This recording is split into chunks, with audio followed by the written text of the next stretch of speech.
during the period of time we were friends. With these thoughts in mind, I started writing about what it was like for me to know him, but also, crucially, about my own personal odyssey. A young woman trying to do good work and trying to get herself taken seriously in a world of men. During my career, I would learn about the profoundly compromised men who make the art we venerate, and I would learn about protecting the egos of these men. I would learn about power. That was the world I lived in. Little did we know then that we were in the last days of a dying order. All empires collapse eventually, of course. A.M., August 2019. 1. In my office at Esquire was a hand-me-down frame, bequeathed from fiction editors of the past. It was made of chrome, complicatedly beat up, and held a piece the magazine had run in the 80s called Who's Who in the Cosmos, 1987. When I started my job as the magazine's literary and fiction editor, I found this frame lying on the floor underneath my desk.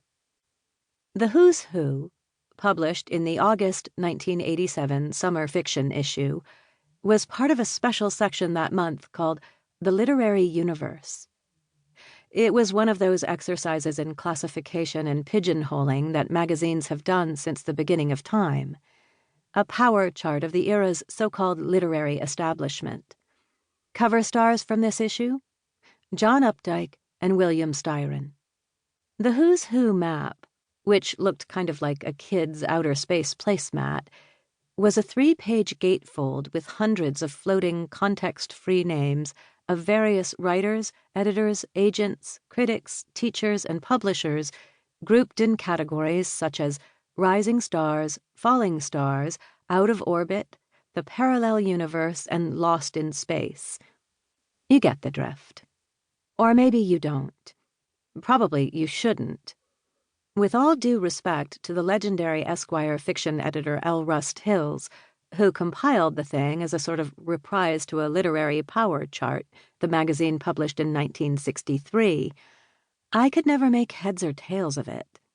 I can guarantee that few Esquire readers of the 80s could either. One thing was clear. The place to be on the chart was the red-hot center. As Rust had written in his introduction, the persons located there were generating enormous amounts of heat.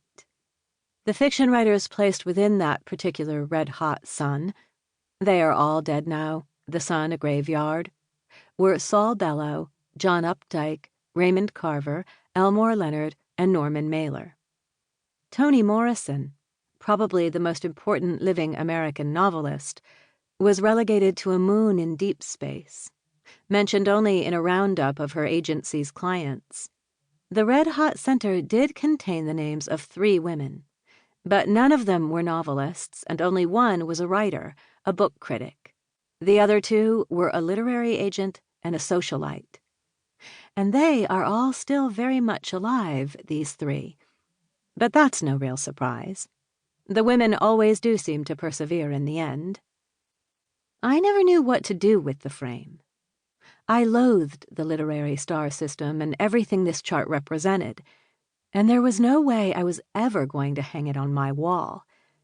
But I could never quite bring myself to toss it either. I tried to give it away, but I never found any takers, not even among the more seasoned Esquire veterans, meaning Rust Hills, who never seemed to want to take credit for his own creation. So, during the years I had that office, the framed Who's Who existed in a kind of purgatory, lying face up on the bottom shelf of a bookcase behind my desk, with books and submissions and whatnot stacked on top of it. When I started the job in 1997, no single media outlet could presume the literary universe-wide authority Esquire had attempted to claim for itself a decade before. Was there anything vaguely resembling a red-hot center, or even a general literary universe anymore? And if there was I, now somehow at age 25, as Esquire's literary editor, an improbable gatekeeper to it? Or warden?